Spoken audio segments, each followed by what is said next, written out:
de escravidão. Então, para a liberdade, para uma livre mente, foi para isso que Cristo nos libertou. Portanto, devemos permanecer firmes e não aceitarmos viver debaixo de um jugo de escravidão na área mental. Eu vou pedir a Elaine, eu acho que eu vi você aqui, né? Você pode nos dirigir numa oração, por favor?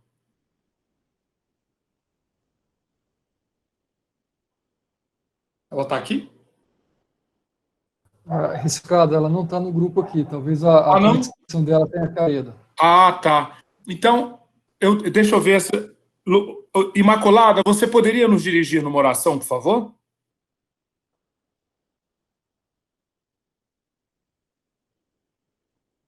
Ela está, né? Imaculada está sim. Está ouvindo, Imaculada, aí? Você precisava abrir o seu áudio.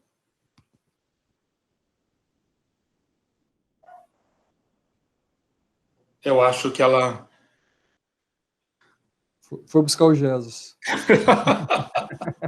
Ô, Fábio, escala, por favor, alguém aí para orar. Você que conhece a turma toda. Por favor, pede alguém para orar. Escala. Fátima, você está ouvindo aí, Fátima? Vamos escalando, o pessoal está entrando.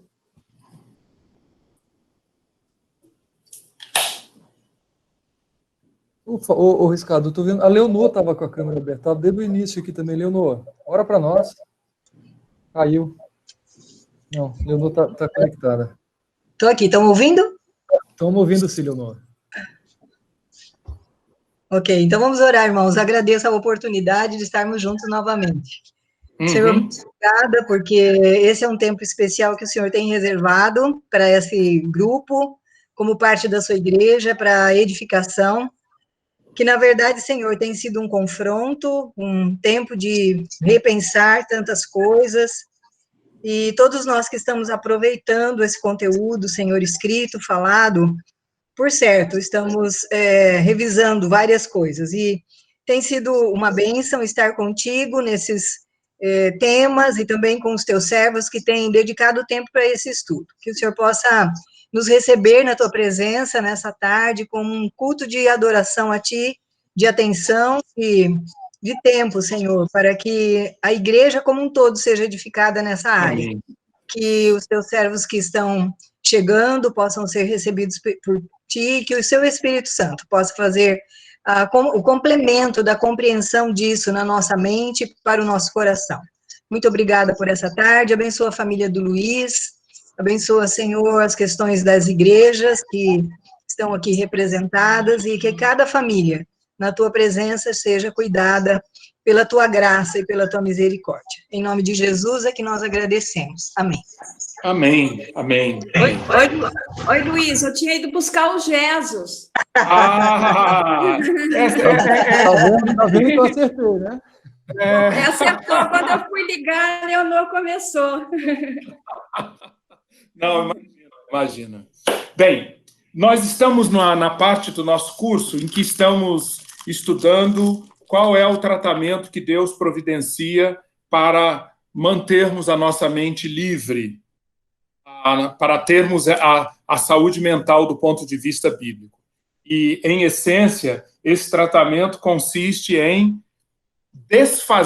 desconstruir aquilo que a queda, que o pecado, que a separação de Deus construiu, que é uma estrutura nossa, de espírito, alma e corpo, uma estrutura governada pelos vírus da soberba, da culpa, da insegurança. E o antídoto de Deus não tem outra fórmula. A fórmula é essa: graça e paz. Graça e a paz tratando do nosso espírito, fazendo-nos pessoas que experimentam a segurança, a humildade e o ambiente do perdão. Esta atuação da graça e da paz de Deus no mais profundo do nosso ser vai liberando a nossa alma, as nossas capacidades psíquicas, incluindo a nossa mente. E com uma mente livre, nós podemos viver da maneira como a palavra de Deus deixa claro, que é a intenção de Deus, como um culto, vivendo um culto racional. O tempo todo a nossa vida como um culto racional, como um sacrifício vivo, santo e agradável a Deus. Isto depende de uma mente livre.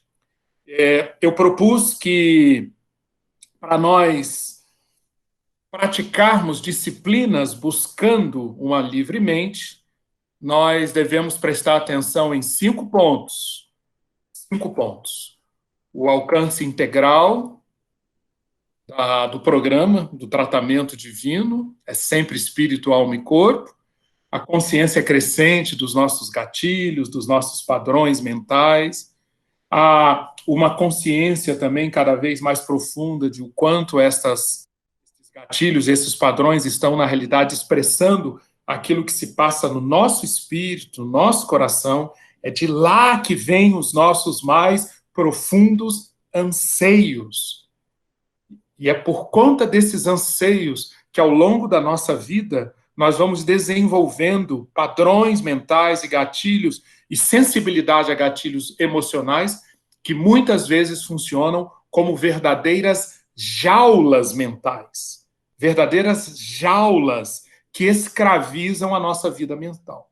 Então, por isso, a importância de continuamente estarmos buscando conversar com o nosso coração, conversar com o nosso espírito e entender quais as necessidades espirituais que estão se expressando através daqueles padrões mentais, dos gatilhos emocionais. A 4ª área, também extremamente importante, que trabalha junto com todas as outras, ninguém fez essa pergunta ainda, mas eu vou responder.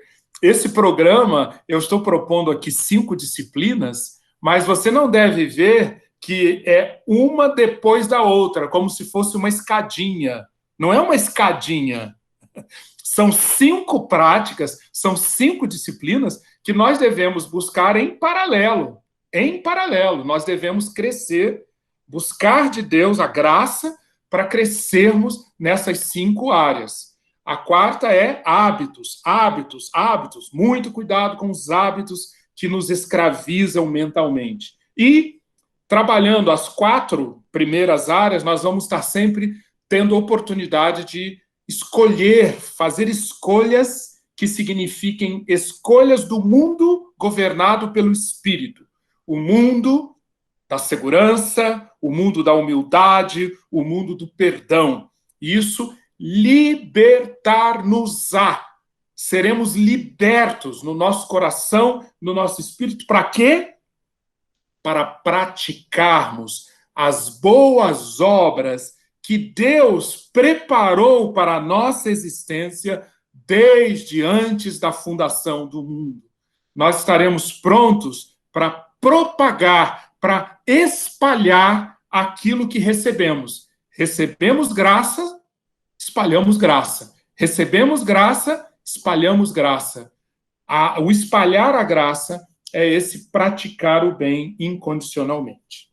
Bem, nós, desde o domingo passado, nós estamos tratando da aplicação desse programa em tipos de escravidão mental.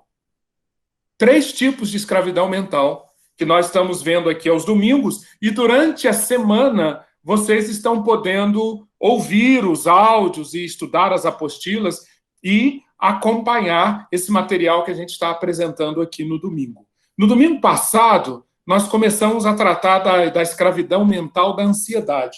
Eu hoje pretendo terminar essa questão da ansiedade e ter tempo para começar o segundo tipo de escravidão mental, que é a questão da ira descontrolada, da raiva, da fúria, da amargura e da ansiedade. No domingo passado, ao falarmos sobre a ansiedade, nós tivemos a oportunidade de mostrar a ansiedade, obviamente, em todos os seus aspectos, espírito, alma e corpo.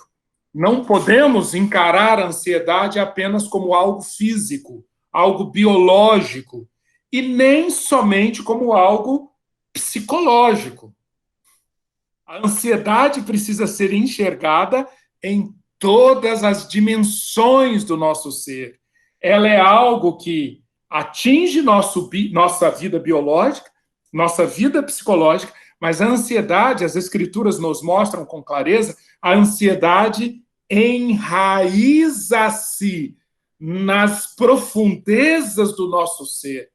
A ansiedade é uma daquelas seduções, daqueles fascínios que se apresentam para o nosso coração, para o nosso espírito, como sendo algo que vai ajudar-nos a lidar com os nossos anseios. Mas tudo isso é falso. A ansiedade destrutiva que a gente está falando aqui, ela nunca trata efetivamente das nossas reais necessidades. Ela nunca efetivamente atende os nossos anseios mais profundos. Portanto, é fundamental nós olharmos, e essa tem sido a ênfase do nosso curso.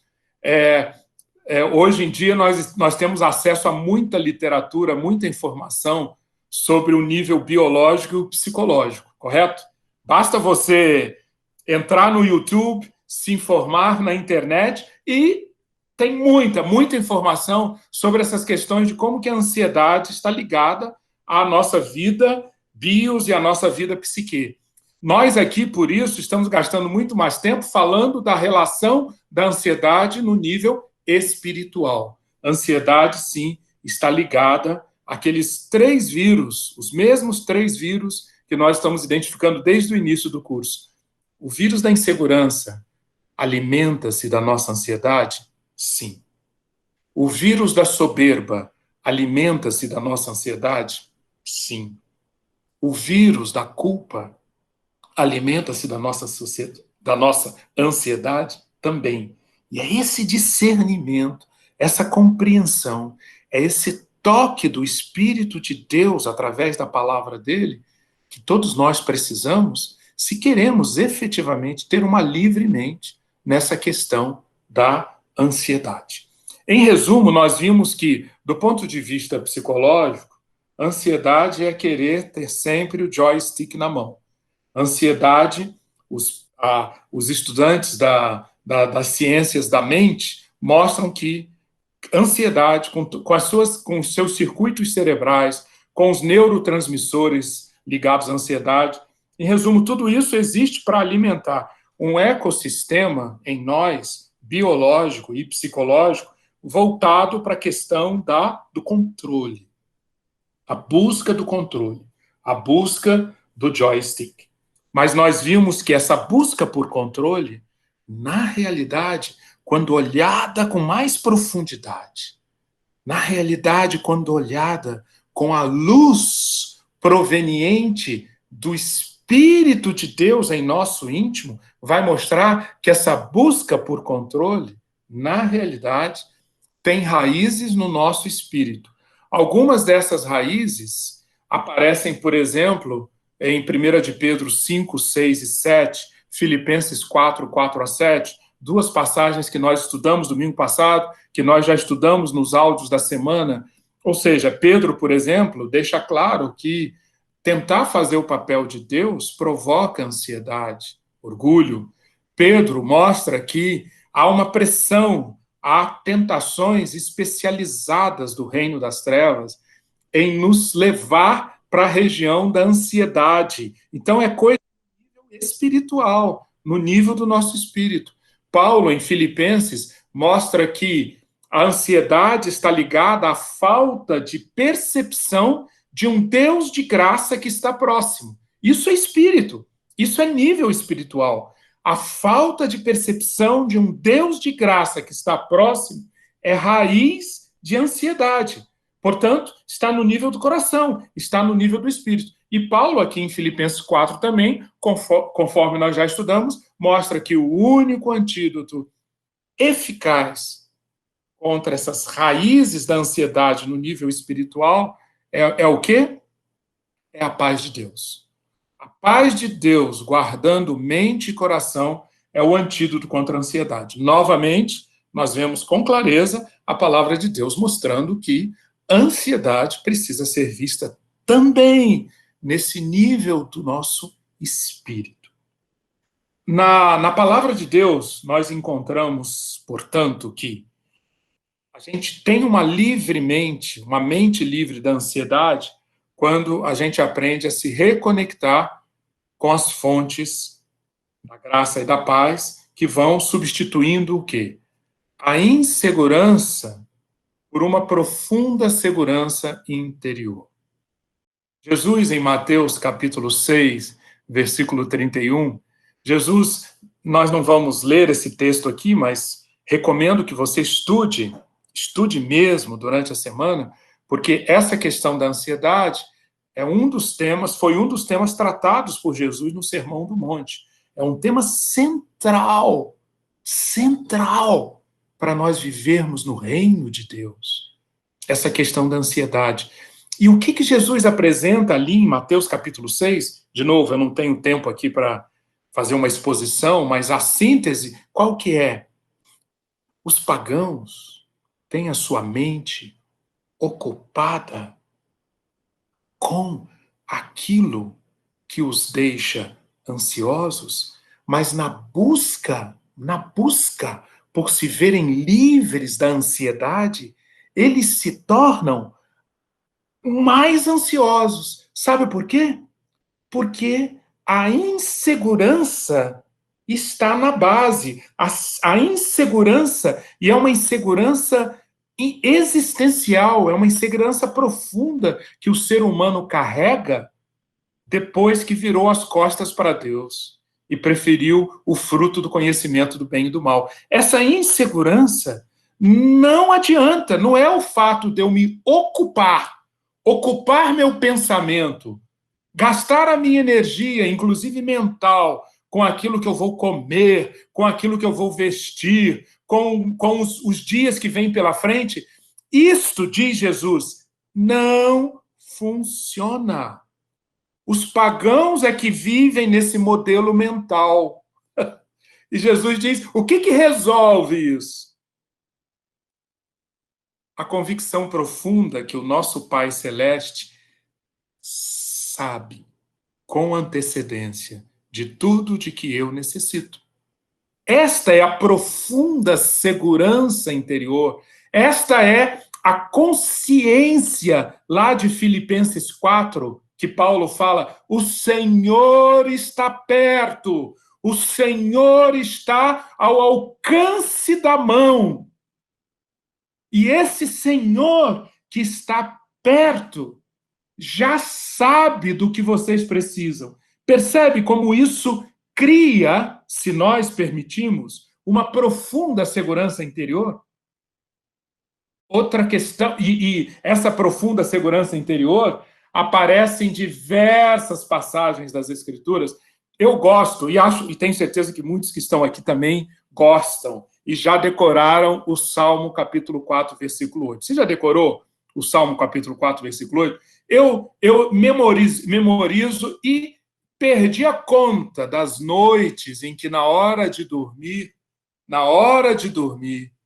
eu falo, eu tomo consciência do que a palavra de Deus está dizendo, que é o antídoto contra a insegurança. Em paz me deitarei e vou pegar no sono logo. Por quê? Por quê? Que está tudo bonitinho, está tudo bem.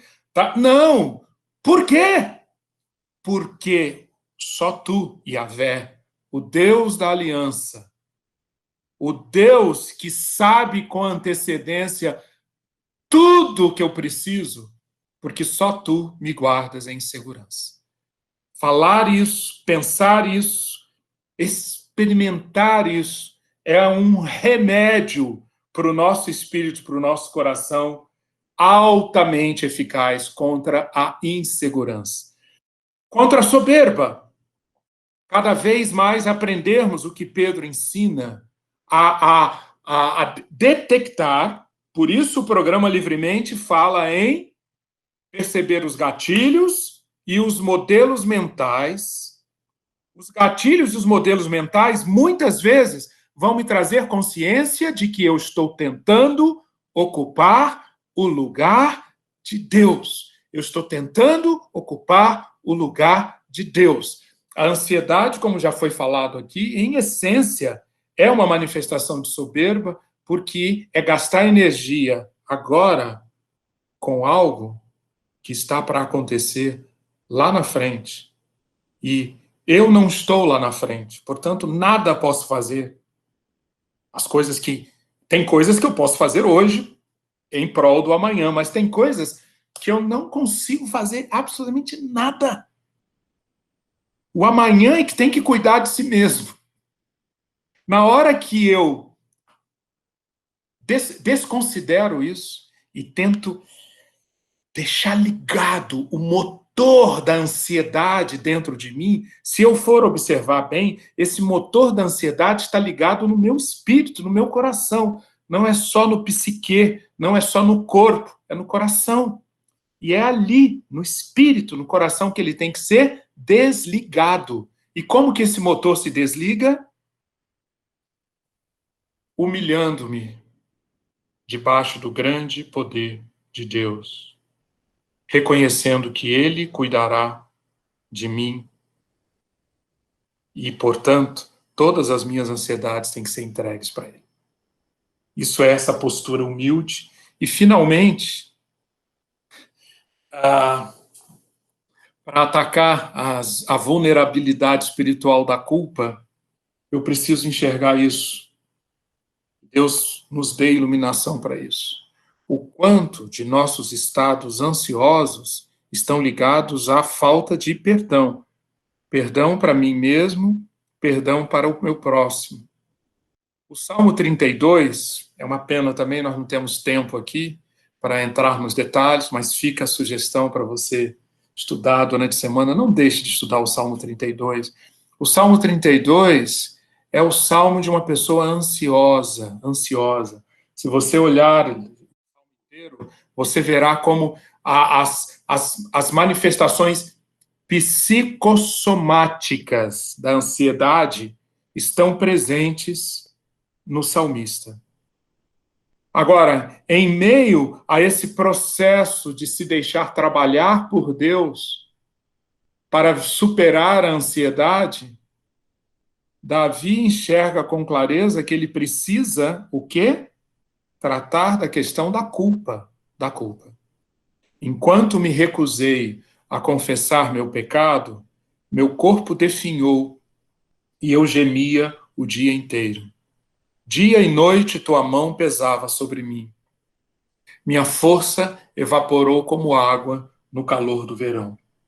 E você poderá ler o restante do Salmo 32 e verificar como que o ambiente do perdão, por si só, já trata boa parte da carga de ansiedade que quer muitas vezes se alojar em nossa mente. Bem, eu quero ler com você, já que nós estamos falando da graça e da paz como um antídoto contra a ansiedade, eu quero ler com você um poema que é cantado, um dos grupos musicais aqui no Brasil canta essa música, que é muito bonita. E o poema, eu não sei quem é o autor, mas eu vou ler aqui. Veja só como vem bem ao encontro disso que nós estamos falando aqui, sobre a graça liberando-nos da ansiedade, tratando da insegurança, da soberba e da culpa.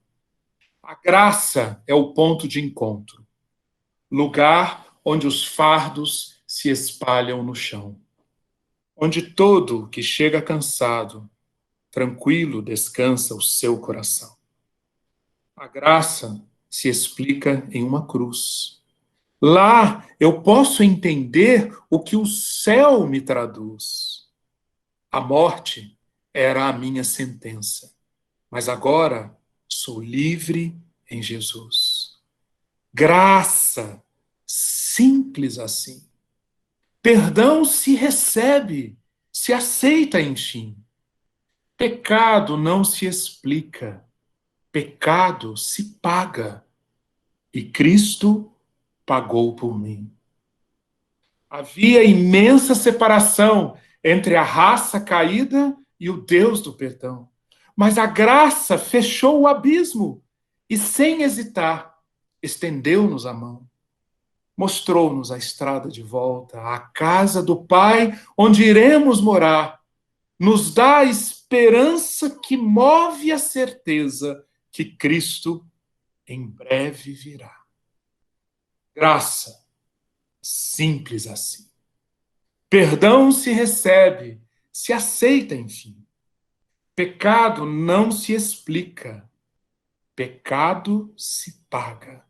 E Cristo pagou por mim.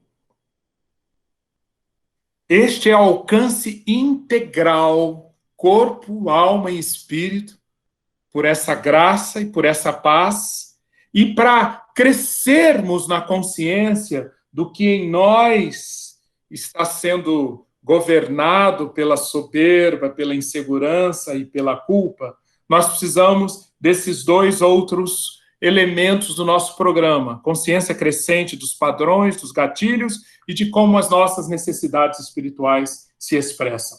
No domingo passado, eu trouxe aqui o estudo de caso de Simão Pedro. Obviamente, eu não vou repetir, mas fica aqui o convite para você gastar tempo, estudar esse caso de Pedro, e particularmente Simão Pedro, nas lutas que ele tinha com o medo e com a ansiedade. É um dos casos mais didáticos, mais ilustrativos das Escrituras, desse programa livremente sendo aplicado. Se nós olharmos a história de Pedro, do Pedro que inicia o discipulado com Jesus, ali na Galileia, até o Pedro transformado naquele apóstolo corajoso, operoso, com uma livre mente, usado como foi a partir do Pentecoste, em Atos 2, a jornada de Pedro entre a Galileia e Jerusalém é uma jornada interessantíssima para nós. É a nossa jornada. E essa jornada é cheia desse ensino que o Senhor Jesus quer produzir em Pedro, o ensino que, em primeiro lugar, acentua Pedro. Cuidado com o que está se passando, não somente no seu corpo e no seu psique, mas cuidado com o que está se passando no seu espírito. Cuidado com os seus padrões mentais, cuidado com os gatilhos, Pedro, e tenha consciência de como as necessidades espirituais expressam-se em você. Eu fiz aqui uns apontamentos com um resumo, apenas um resumo, para nós fecharmos esse tema de Pedro, e eu vou ler aqui esse resumo. A mistura do que se passava no nível espiritual, ou seja, a insegurança e a soberba de Pedro, que logo depois passou a conviver com uma culpa profunda, a mistura do que se passava no nível espiritual com uma cegueira sobre o seu mundo psíquico. No fundo, Pedro tinha um medo profundo de rejeição e sofrimento. Isto fazia de Simão uma presa fácil dos movimentos do maligno, gerando escravidão mental e comportamento comandado pela carne. Insegurança e soberba prepararam terreno para a imersão de Pedro na culpa. Como que Deus tratou disso? O próprio Deus Filho, né? Jesus, é um exemplo de terapeuta. Como que Jesus aplicou a terapia sobre Simão Pedro nesse quadro que eu acabei de sintetizar aqui nesses slides? Se você observar, a grande terapia que Jesus aplicou em Pedro aconteceu ali depois da ressurreição, naquele momento depois que Jesus tomou a refeição com os seus 11 discípulos, ali na praia mesmo. E logo depois dessa refeição, o que aconteceu? João narra aqui Jesus pergunta a Simão, aqui está a terapia divina. Jesus pergunta a Simão, Simão, você tem o amor incondicional por mim? E quando Jesus pergunta 3 vezes, né, e não é por acaso 3 vezes, Jesus tinha avisado a Pedro, o galo, antes que o galo cante pela 3ª vez, você vai me negar, e Pedro não estava nem aí para o que Jesus estava falando sobre os gatilhos e sobre os padrões mentais e emocionais dele. Pedro não estava nem aí, mas agora nós temos um Simão Pedro diferente. E vejam a maneira magistral como Jesus faz a terapia de Pedro naquele momento. A terapia de Pedro, aqui nesse diálogo, nessas perguntas que Jesus faz a Pedro, visam fazer o que em Pedro? Fazer finalmente a ficha cair. Lembra-se, etapa 1, etapa 2, etapa 3 e etapa 4 do programa Livremente. As 4 etapas.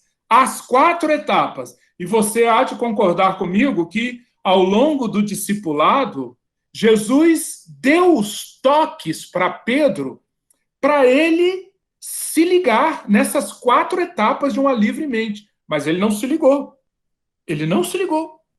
Mas agora é um momento especial. Agora é a hora em que Pedro deixa que a ficha caia e ele perceba, primeiro, o quê? Como sua mente, suas reações emocionais estão ligadas ao profundo do seu coração. Pedro percebe como as reações dele eram impulsos, eram respostas a gatilhos que levavam um Pedro com medo de sofrimento e medo de rejeição, necessidades espirituais, reagir daquela maneira ansiosa e medrosa no mundo psíquico e no mundo corporal, no mundo físico. Pedro captou isso. Através das perguntas de Jesus e as respostas de Pedro. Pedro, você me ama incondicionalmente? A resposta de Pedro, ela é extremamente reveladora de um homem que está tendo um encontro profundo consigo mesmo, com as entranhas do seu ser, e finalmente está permitindo que a luz do céu brilhe ali dentro e mostre o quê? Mostre um espírito ainda tão sujeito à soberba, à insegurança e à culpa. E é esse estado que Deus quer nos conduzir. Isso é a terapia. Isto é a terapia. Levar-nos a essa consciência. Eu por mim mesmo, como Pedro teve que reconhecer, Senhor, eu por mim mesmo, no meu espírito, no meu coração, não dou conta não. Esse amor incondicional que o senhor está falando aí, o senhor sabe que o máximo que eu alcanço é um amor de irmão, é o amor filéu. Eu não dou conta. Maravilha! Nessa hora as trombetas celestiais tocaram. Glória a Deus! Que maravilha! Ele tomou consciência. De quê? De que ele, como todos nós, é quando tomamos consciência da nossa fraqueza, da nossa vulnerabilidade, que o poder de Deus pode se aperfeiçoar, como Paulo aprendeu anos mais tarde com Jesus, com o ensino de Jesus.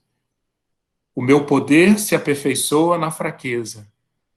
Por isso, o suficiente é abertura para a graça.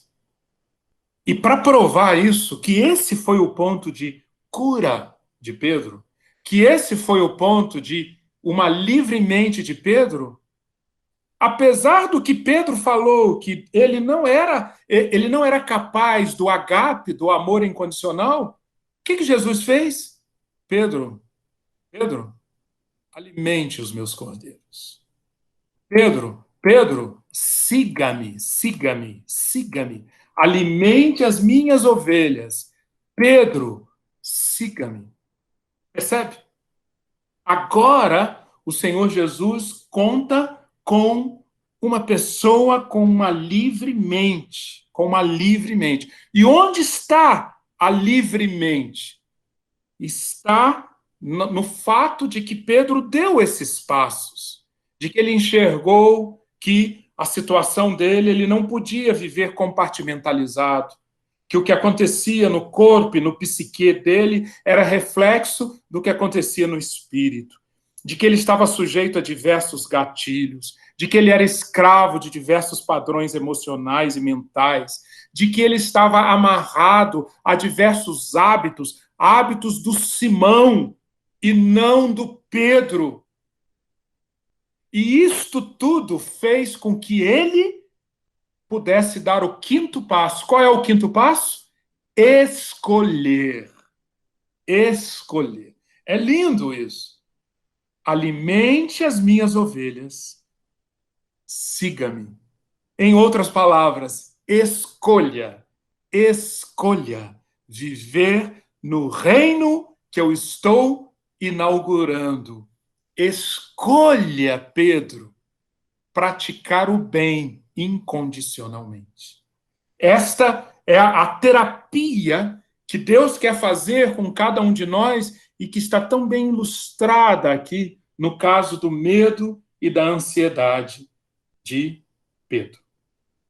Bem, eu quero agora comentar rapidamente. Nós temos que entrar na raiva ainda, hein? Senão eu vou ficar com raiva. Mas eu quero comentar rapidamente mesmo. Esse material estará à sua disposição para você estudar durante a semana. E, de novo, nós temos usado os áudios para ajudar isso. Essa questão de hábitos escravizadores da ansiedade, a Bíblia fala muito sobre isso. Basta você observar vários textos que você conhece sobre essa ótica de substituição dos hábitos. Você concorda que Mateus 6, 25, 33, Jesus está ensinando que para vencer a ansiedade você precisa mudar de hábito? Observe aí. É ou não uma mudança de hábito que ele está falando aqui? Quando Jesus diz, não esteja cuidadoso, não esteja governado pela ansiedade quanto à sua vida e ao seu corpo, Jesus está dizendo que viver governado pela ansiedade quanto à vida, quanto ao corpo, é um hábito. Só que é um velho hábito. Como que se substitui hábitos ruins, hábitos escravizadores? Não tem jeito. Hábito, uma vez instalado, ele só é superado, sabe como? Com novos hábitos bons no lugar daqueles. Hábito não some, não desaparece simplesmente. Ele só pode ser superado quando você desenvolve bons hábitos no lugar daqueles maus hábitos. Por isso, Mateus 6,33 tem que ser olhado em conjunto com Mateus 6,25. Não estar cuidadoso, viver ansioso é um mau hábito. Como que se supera, Jesus, esse mau hábito? Não viver ansioso. Como que eu não vivo ansioso, Senhor? Aprendendo a buscar, em primeiro lugar, o reino de Deus e a sua justiça. A energia que eu canalizava, energia física, energia psíquica, energia do meu espírito, a energia que era drenada, que era tragada para o mau hábito do andar ansioso, essa energia agora é recanalizada, ela é redirecionada para um novo hábito. Qual é esse novo hábito? Priorizar no espírito, na mente, nas ações, o reino de Deus e a sua justiça. Aprender a buscar, em primeiro lugar, o reino de Deus e a sua justiça.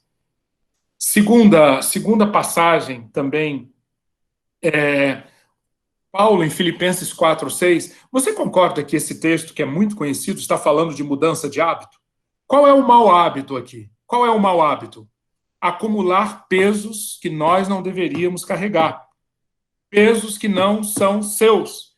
Pesos que não são nossos. Levar isso como peso. Isso é um mau hábito.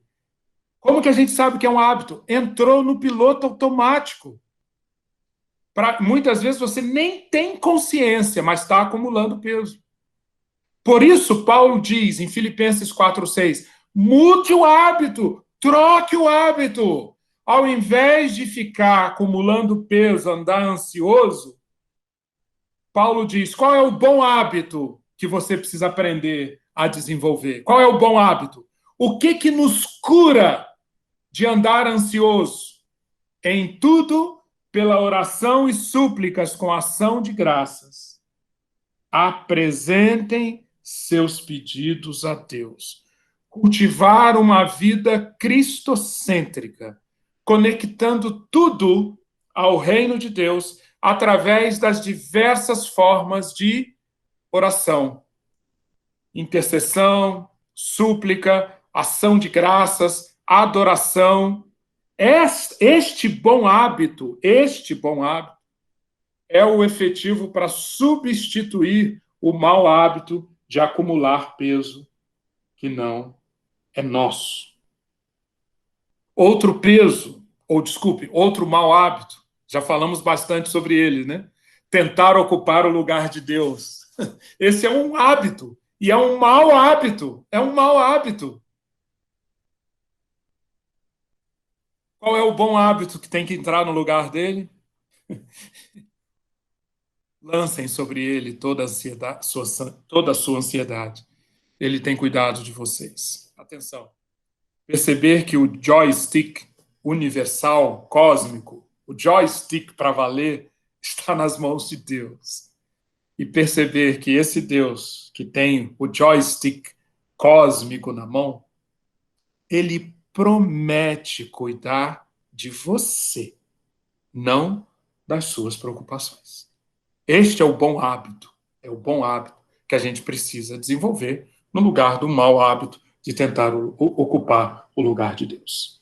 Agora, para completar a nossa jornada pela livremente da ansiedade, eu quero falar um pouco sobre o 5º passo.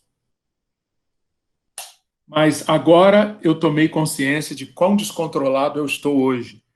Já estamos há 40 minutos aqui na aula e eu não parei ainda para perguntar para vocês. Então, eu vou parar agora. Vocês querem fazer algum comentário? Querem trazer aqui alguma pergunta? Vocês farão bem se fizerem isso. Ninguém aguenta mais me ouvir depois de 40 minutos. Luiz, você já leu aquele livro, O Poder do Hábito? Sim, O Poder do Hábito. Sim. Você acha que é uma boa literatura para entender também um pouco como funciona essa questão de hábito? É a Nayane, né? Isso. Nayane, obrigado. É excelente. Eu vou colocar aqui no grupo, tá? Eu posso colocar se você quiser. Coloque, por favor. Não é bom, não. É excelente. É claro que ele traz a visão psique e bios, mas muito boa, muito boa.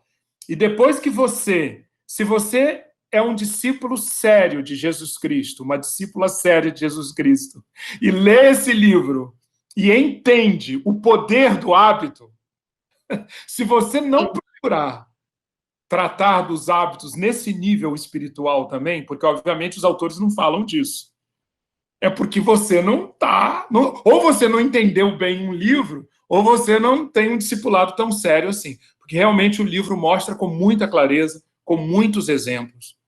E ele tem exercícios, né? Não tem como você ficar alheio a isso, né? Então... Não tem como. É impressionante, É. Faz muito bem. Quem ler esse livro vai fazer muito bem. Obrigada. Obrigado a você.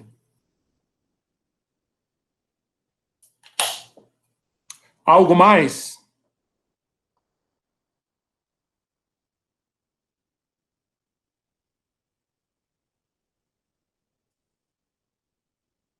Gente, vocês estão me dando muita corda. Vocês não deveriam fazer isso.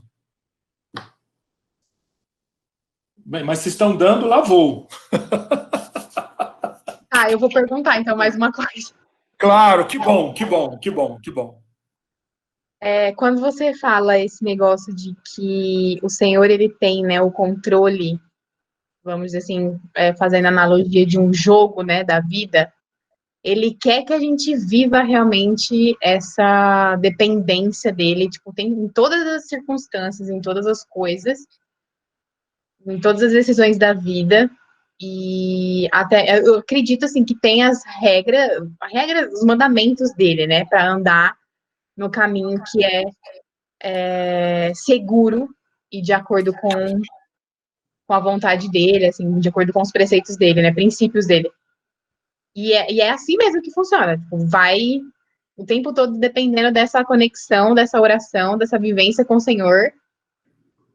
E viver isso é um anseio dele. Exatamente. Bem, deixa eu aqui, eu vou gastar uns 2, 3 minutos aqui dando uma dica para vocês. A carta aos Efésios, ela foi escrita, especialmente, o grande tema de Efésios é abrir os nossos olhos para esse fato de que Deus, em tudo que Deus fez, está fazendo e fará, ele leva em conta um propósito. Efésios, capítulo 1, versículo 10. De fazer convergir em Cristo todas as coisas, tanto as que estão no céu como as que estão na terra. Fazer convergir, essa é uma palavra difícil no grego, anakephalaiosastai, é uma palavra, o português é meio complicado de achar, mas a ideia e tem muito a ver com o nosso curso, né?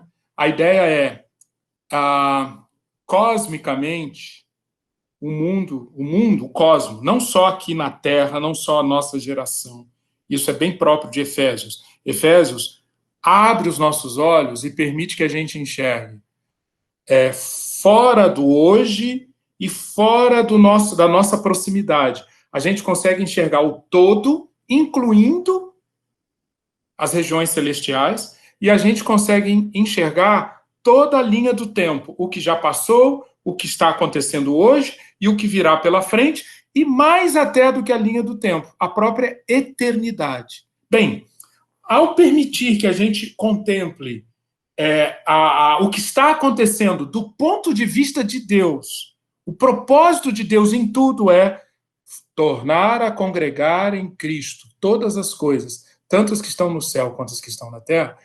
O Paulo, ao receber aquela revelação, ele nos dá uma chave, Nayane, fundamental, que a gente precisa usar todos os dias para abrir as situações, as circunstâncias, as nossas vivências, as nossas experiências. Nós precisamos reconhecer, ver o mundo a partir dessa chave de que em tudo que Deus está fazendo, está querendo fazer e fará, o plano mestre dele é tornar a congregar em Cristo todas as coisas. Ou seja, o desajuste e o caos passa a ser centralizado e ordenado em Cristo. Eu estou dando essa volta tão longa aqui para quê? Afinal de contas, esse curso aqui não é sobre isso. Eu estou dando essa volta tão longa para quê? Para corroborar o que você falou. Quando a gente passa a orar, a fazer isso que Paulo ensinou aqui em Filipenses 4, ao invés de andar ansioso, apresentar todas as coisas, inclusive aquelas que podem provocar ansiedade a nós, todas as coisas a ele, com oração, súplica, ação de graças. No fundo, ele está fazendo esse convite lá de Efésios 1, a viver, a operar, a existir nesse mundo como quem vive numa parceria com esse Deus que está cosmicamente e na eternidade levando ou executando o seu plano de tornar a congregar em Cristo todas as coisas. Eu vou parar aqui, senão eu não... Mas fica a dica. Esse novo hábito de Filipenses 4:6, ele deve ser entendido à luz de Efésios 1:6, que é aqui, a minha oração, o que eu estou vivendo, o que eu faço, aquilo pelo que eu oro, aquilo pelo que eu suplico, aquilo pelo que eu dou graças a Deus, é parte, é uma engrenagemzinha numa engrenagem muito maior que está o tempo todo em movimento para quê? Para tornar a congregar em Cristo todas as coisas. Quando eu passo a olhar a vida a partir dessa ótica, eu vou ver, é isso aqui, é esse peso que eu estou querendo carregar? É esse peso que eu estou querendo carregar? Que, desculpem a palavra, que estupidez! Que mente... Ou seja, resumindo tudo isso que você falou, em 2 pontos, assim, pelo que eu vejo, cosmovisão e identidade, né? Sem dúvida, cosmovisão e identidade. Bem firmados dentro da sua vida, né? Isso aí, Nayane, isso aí. Tá. Eu vou só fazer mais uma pergunta, mas se você não puder responder, fica para outra coisa. Nisso tudo, qual que é a diferença de temor ao Senhor e medo, assim, né? Eu acho que não tenho isso talvez definido muito, sabe? O temor ao Senhor nesse sentido. Eu vou tentar responder, eu vou aproveitar, apesar do tempo já estar todo descontrolado, mas fui eu que provoquei, né? Então, eu vou tentar responder. E eu estou estudando, então. Legal. Se for necessário, a gente gasta mais tempo. Mas você tocou num ponto muito, muito, muito bom. A palavra temor na Bíblia, ela é um arco-íris, né? Ela tem diversos significados. Um deles é justamente o de medo. Eu ter medo, ou seja, no sentido de temer as consequências daquilo, que aquilo pode me fazer mal. Isso é o medo, o puro medo. Agora, o arco-íris ele é bem mais amplo. A mesma palavra temor é usada num outro sentido. E esse outro sentido que eu quero trazer aqui, em vários outros sentidos, mas o que eu quero trazer aqui sabe qual é? Deixar Deus ser Deus. Isso é temer a Deus. Entendeu? Deixar Deus ser Deus. E isso envolve todo um processo de amadurecimento espiritual, de liberdade mental, de discernimento, de escolha. Por quê? Porque isso não vem com fórmulas, não vem com códigos que eu decoro. É a experiência que eu vou descobrindo no dia a dia, no dia a dia. Esse é o papel de Deus, esse é o lugar de Deus, esse é o território de Deus. Temer a Deus, então, é não colocar meu nariz nas coisas que são dele. E sabe o que acontece quando o temor a Deus vai amadurecendo? Eu fico cada vez mais livre, mais maduro, Nayane, sabe para quê? Para gastar minhas energias nas coisas que são minhas, do meu papel. Ocupar o espaço que me cabe. Entendeu? Então, o temor a Deus vai produzindo isso. E é uma das experiências mais ricas, mais profundas, que a gente encontra na palavra de Deus para descrever esse processo e depende de uma livre mente. Depende de uma livre mente. Tá? Escolher, e tudo a ver com o que a gente acabou de falar. Tudo culmina em que, à medida que a minha mente vai operando em liberdade, o meu espírito fica livre para fazer aquilo para o que ele foi criado. Sabe para que o seu espírito foi criado? A função mais nobre, escolher. Exercitar escolhas. E, obviamente, o mundo das trevas sabe disso. E o mundo das trevas investe continuamente em fazer-nos cada vez mais pessoas que não escolhem, e isso envolve muitas vezes enganar-nos em escolhas que na realidade não estão sendo escolhas, né? Mas na realidade, o exercício da escolha, o exercício da vontade. Lembram-se o que Jesus falou ali no clímax da experiência humana diante da vontade de Deus? Se possível, afasta de mim este cálice. Todavia, que não seja feito o que eu desejo, mas que seja feita a tua vontade. Eu escolho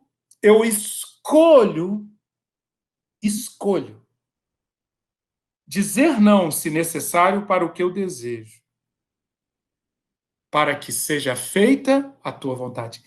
Esse é o clímax, é o máximo de escolha, né, que nós temos na experiência humana, e é para lá, é para aí que Deus quer nos encaminhar nessa jornada da livre mente.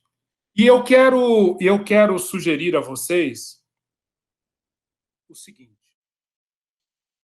a leitura esta semana da carta aos Filipenses, só vai dar tempo para isso mesmo.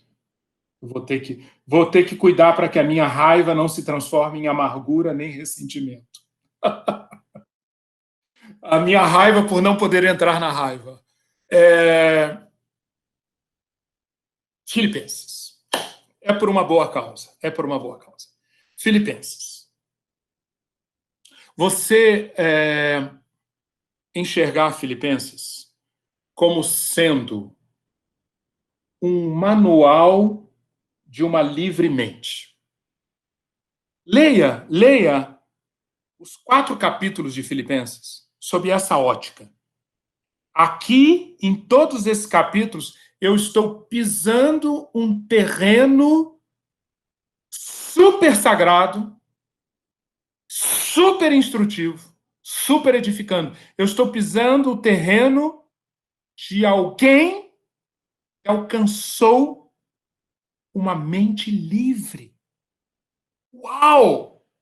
E é o desafio que eu faço para você. Desde o iniciozinho do capítulo 1, os primeiros versículos, até o final, a carta nos mostra a mente de um ser humano como nós, sujeito às mesmas paixões que nós, e passando por situações de estresse que eu duvido que você já tenha passado, algo equivalente às de Paulo.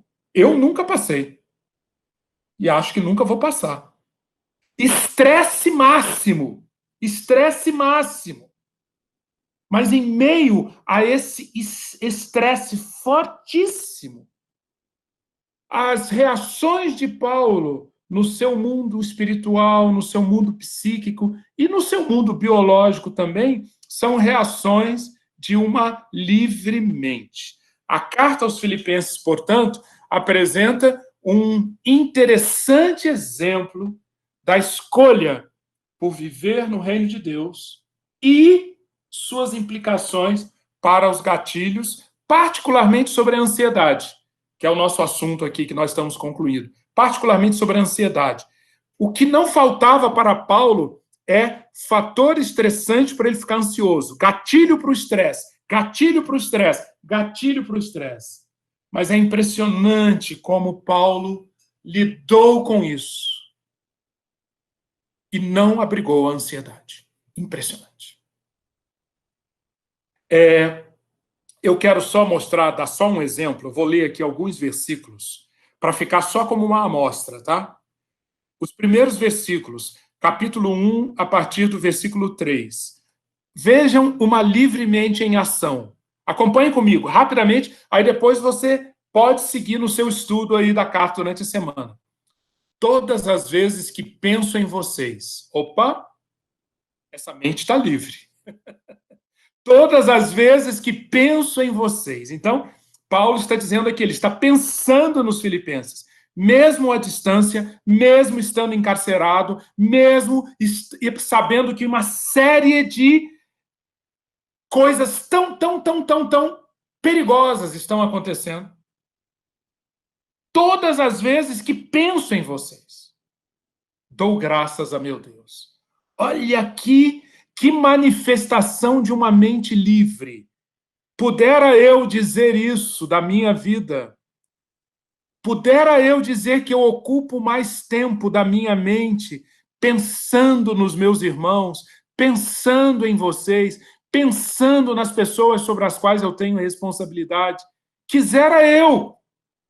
Mas não só isso. não só penso em vocês, dou graças a meu Deus por vocês. Que exemplo de livremente. Sempre que oro, outro exemplo de livremente. Peço por todos vocês com alegria. E se você ler a carta, você vai ver como Paulo tinha razões para deixar sequestrar-se por ansiedade e até por tristeza, depressão, por aquilo que estava acontecendo. Mas a livre mente de Paulo permitiu que ele dissesse isso. Sempre que oro, peço por todos vocês com alegria. Se eu pudesse dizer isso mais vezes, que na hora que eu peço por alguém em oração, eu peço com alegria, e não é uma alegria superficial, não é uma alegria de pensamento positivo. Por que, Paulo? Por que você sempre ora com alegria pelos filipenses? Porque eu sei que vocês são meus cooperadores na propagação das boas novas, desde o primeiro dia até agora. Paulo olha para o passado, mas ele olha para o futuro também, porque eu tenho certeza de que aquele que começou a boa obra em vocês irá completá-la até o dia em que Cristo Jesus voltar. Gente, que mente livre. Percebe? Livre para incluir os outros. Livre para colocar mesmo as situações de privação, de necessidade, de dificuldade, sobre um pano de fundo de alegria. Livre para não se esquecer do que aconteceu, do que já aconteceu, da história que Deus já tinha escrito através dos filipenses na vida dele. Livre para ir para frente, livre para excursionar com uma escatologia maravilhosa, o dia em que Cristo Jesus voltará. Até aquele dia, vocês serão guardados e essa boa obra será completada. Entendeu? Eu vou parar aqui, mas é só um convite para você continuar a ler a carta sob essa ótica. Você vai ver que mente livre está se expressando aqui. Porque você vai olhar um coração governado pelo perdão, pela humildade e por uma profunda segurança em Deus. Para isso, eu quero sugerir a você e deixar para a sua semana. Nós estamos falando do 5º passo, correto? A escolha por praticar o bem incondicionalmente. Escolha para viver no Espírito. Para isso, eu quero sugerir que você encontre em Filipenses 3 passos que Paulo deu, que Paulo dava. Paulo se habituou a dar sempre 3 passos. E esses 3 passos são passos fundamentais para qualquer transformação baseada em escolhas. Primeiro passo, visão. Segundo passo, intenção. Terceiro passo, ajustes. Pegando a primeira letra de cada uma dessas palavras, nós formamos a palavra via. Visão, intenção e ajustes. Visão, intenção e ajustes. Paulo estava sujeito a diversos gatilhos para a ansiedade, como eu já mencionei. Um deles, ele estava preso e sabendo que provavelmente iria encarar a morte. Paulo sabia que muitos pregavam a Cristo por inveja e rivalidade. Ou seja, os filipenses, a saúde dos filipenses estava ameaçada por diversas pessoas com um coração infectado, governado por soberba, insegurança e culpa. Motivos para ansiedade, não é? motivos para ansiedade. Qual é a minha proposição aqui? Paulo escolheu não ficar ansioso. Em primeiro lugar, o ponto de partida foi a visão que Paulo mantinha. Paulo trazia sempre à mente o que era real. Ele não se deixava dominar pelo que ele via, ou pelas notícias que chegavam pelas redes sociais da época. Não, ele ouvia tudo. Mas Paulo sempre tomava o cuidado de trazer para si uma visão, um ponto de partida, enxergar as coisas baseado na revelação de Deus, do que ele conhecia de Deus, das promessas de Deus. E note que, graças a isso, sabe o que Paulo mostra para nós? Que estrutura a nossa visão é aquilo que eu sei, número 1. A importância que eu dou às coisas, número 2. E as minhas expectativas, as minhas maiores expectativas e esperança. É isso que estrutura, é isso que governa a minha visão. Se você olhar, e eu convido você a ler Filipenses sob essa ótica, você vai ver, olha só, Filipenses 1:12. O que aconteceu tem servido para. O que me aconteceu tem servido para. Sei que o que me aconteceu resultará em minha libertação. Filipenses 1:19. Alguns pregam a Cristo por inveja e maldade. A pergunta, que importa? E ele responde, o importante é. Filipenses 1:21. Minha grande expectativa e esperança é. Notou? O que eu sei, o que é importante para mim e quais são as minhas expectativas e qual é a minha grande esperança. Trabalhe nisso na sua vida, né? Procure responder essas perguntas para você e isso vai ajudar você a identificar qual é a sua visão, qual é o ponto de partida para essa transformação através das escolhas. Mas visão só não basta. É preciso intenção. O que é intenção? Quando eu transformo a visão num querer. Paulo desenvolveu uma firme intenção de alcançar aquilo para o que sua visão apontava. Paulo transformava o que sabia em intenção.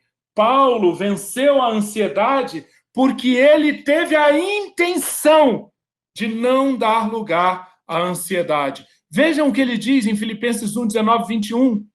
Aguardo ansiosamente e espero que em nada serei envergonhado. Ao contrário, prestem atenção, com toda determinação de sempre. Observou? Com toda determinação de sempre. Queridas, queridos, dialogue com você mesmo.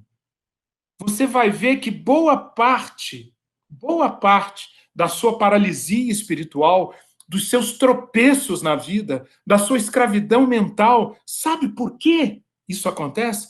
Porque, na realidade, se você escutar você mesmo, e se você for sincero com você mesmo, você vai dizer que eu nunca tive a intenção de não ficar ansioso. Visão, intenção. Paulo, em Filipenses 3:10, quero conhecer a Cristo, quero conhecer o poder da sua ressurreição, quero. A intenção aponta para aquilo que deliberamos, aquilo que queremos. Finalmente, lembre-se, visão, intenção e ajustes. Se a nossa visão é profunda, se a nossa intenção é para valer, não tenha dúvida. Você vai precisar fazer ajustes. E os ajustes, eles são o grande termômetro do quão sério você é na visão e nos ajustes. Perdão. E na intenção. Quão séria é a visão e a intenção? Sabe como você vai saber isso? Quais os ajustes que você faz? Paulo precisou ajustar suas convicções sobre as fontes de contentamento. Aquele famoso versículo de Filipenses 4:12, sei o que é passar necessidade, sei o que é ter fartura. Paulo, você aprendeu, você nasceu sabendo? Não! Eu aprendi. Paulo aqui está dizendo que precisou fazer ajustes nas suas convicções. Eu aprendi qual é o segredo de viver contente em toda e qualquer situação. Paulo teve que fazer ajustes nos seus valores. Não vou ler aqui, mas você vai ter os slides. Paulo teve que fazer ajustes nas suas expectativas, na sua esperança. Paulo teve que fazer ajustes no seu comportamento, na sua vida devocional, nas suas disciplinas. Paulo teve que fazer diversos ajustes. E os ajustes que Paulo fez trouxeram à tona que ele realmente estava sendo sério nesse circuito que está aqui. Visão, intenção e ajustes. Leia Filipenses sob essa ótica. Você verá como tem material para ensinar sobre isso. Inspire-se no exemplo de Paulo, que, por sinal, é o exemplo e é o ensino que Jesus deu nos evangelhos. E você verá como, efetivamente, a ansiedade pode ser superada sim. Não é normal para o discípulo de Jesus viver ansioso. Não é normal. A ansiedade pode ser superada. Mas para isso, nós precisamos fazer algumas escolhas. E para fazermos algumas escolhas, nós precisamos de uma mente livre. Eu já estou aqui todo estourado aqui de horário. Para não dizer que eu não entrei aqui, Fábio, você, não sei se você está aí ainda, mas para não dizer que eu não entrei, olha onde eu estou parando, hein? Olha onde eu estou parando, Viu? E riscado. Depois a gente negocia aqui. Olha, não deixe de pagar o meu bônus, hein? Não deixe de pagar o causa. Oi? Pode deixar. Como você disse, é por uma boa causa. Por uma boa causa. Não estamos sendo alimentados. Se fosse esse o caso, aí sim. É verdade. Bem, apesar do horário todo estourado, quem quiser, agradeço. Quase todo mundo ficou até agora, apesar desse professor descontrolado aqui. Mas tem alguma pergunta, algum comentário que você queira fazer antes de nós orarmos? Esta semana, se Deus quiser, amanhã, a gente já vai começar os áudios sobre depressão, sobre tristeza, né? Já estamos caminhando aqui para a reta final e então vocês estão tendo a oportunidade de estudar os temas antes mesmo da gente ver aqui no domingo. Isso é ótimo, quem puder, quem quer pode aproveitar aí esse material. E nas 2 próximas aulas, nós vamos trabalhar ira e depressão, tá? E aí fazermos o fecho do nosso curso, se Deus quiser. Perguntas?